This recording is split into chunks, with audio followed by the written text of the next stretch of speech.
aydın pir. Doğan kardeş yerden falan getirdim sözüm beyan etsem. Aşık aydın pir, aşık aydın pir. Gayrı yüzün Diyarbakır kanatı, kızlı yüzün kaçar. Gelin hayatı, dağların nesi, elin ayatı, ortada yatırdın ha. Aşık aydın pir, aşık aydın pir. Sana gelirlerin kalmaz, armağanı gel o. Hava.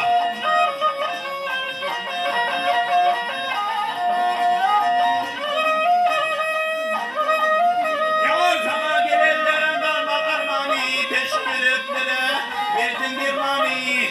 Aydı şık yüreğinden harmani, kereme baş ettin. Aşık aydın pir, aşık aydın pir. Ortak dedin seni dinap yatırdı, makul bir sözü sana boş oldu. Aydı sözüm olmaz birden hatani, günahımı ötüverir. Aşık aydın pir, aşık aydın pir. Ortak dedin seni dinap yatırdı gelo.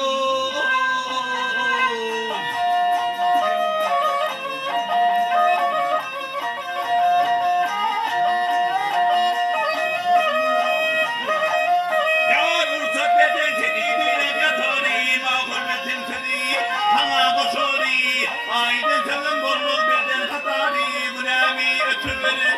Aşık aydın pir, aşık aydın pir. Ençil aradan açılıp ötürlü sulsuluk zulümdara. İlkulit geçen, adın yedi yapma senin hiç kaçanı yürüdüm dünyayı. Aşık aydın pir, aşık aydın pir. Sana gelenlerin damat armağanı gel o.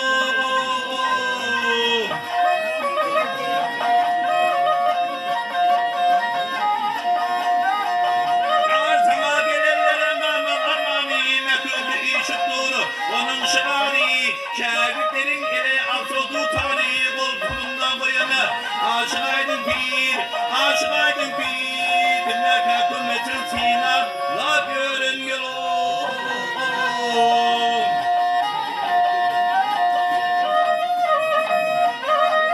Yar kimlerken kümmetin sinar, la görün.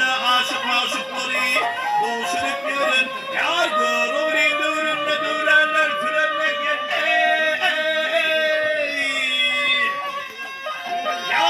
Aşıkların mekanı aşık aydın pir geley. Al hey hey, al hey hey.